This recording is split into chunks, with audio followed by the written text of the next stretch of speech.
Earlier in the year in New South Wales, there's a ton of media coverage about the bike law changes, well, road law changes, I guess, specifically. There's a lot of new laws and new rules around a metre matters, and 1.5 metre matters, but also as a cyclist, the fines were increased a lot for going through red lights and just generally breaking the road rules. Fair enough, if you're going to break the road rules, there's fines. Another one that came in though was you have to carry photo ID if you're above 18 years of age. So today I went through the road laws. I couldn't actually find it. The media beat up says the laws and the fines will come in this year. Other sites are saying these rules are coming in next year. I'm not quite sure. So photo ID one aside, the other rule that goes hand in hand with this must have a photo ID on a bike is you must have a bell.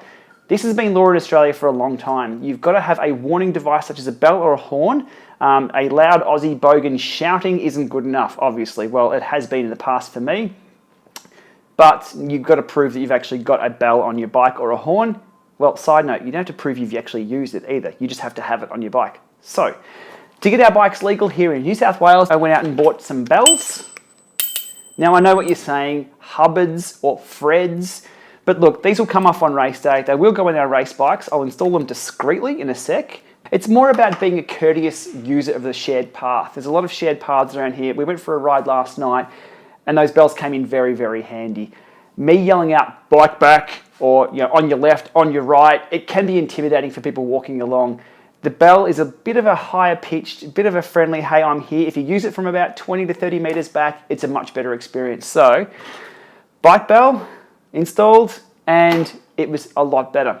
So I'll run you through installing these in the most discreet way on a race bike or a normal bike, so they're out of the way and not in the way of all our Garmins and things like that. And I'm going to install Von's for her. I'll get her opinion after I've installed it. So I guess that's the biggest test. If she's happy, we're happy. All right, let's get into it. Okay, so these bells take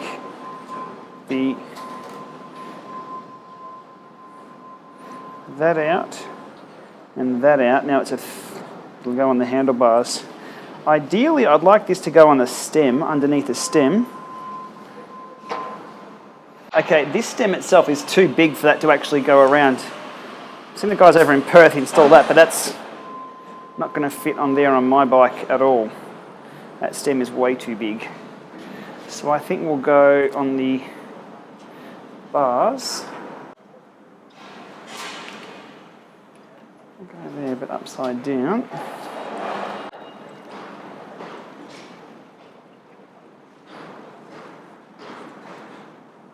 There we go, and my OCD, so the word is facing that way. That's not twisting around. There we go. So, bike bell on. But whilst I'm riding, that's not going to get in the way of my hands.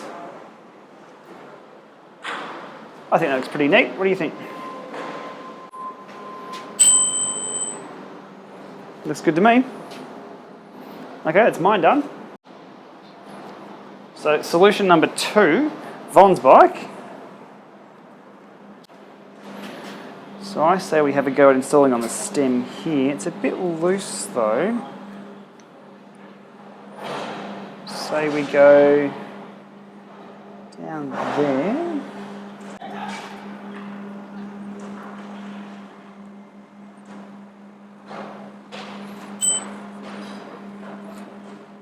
And because we want the logo straight. Now, we just make sure it's not going to hit anything on the turn. No. No, that's all clear. Clear of the cables. Oh, that's actually quite loud. That's pretty discreet on the cockpit. The alternative spot there would be further up here, or the same as mine, reverse under here.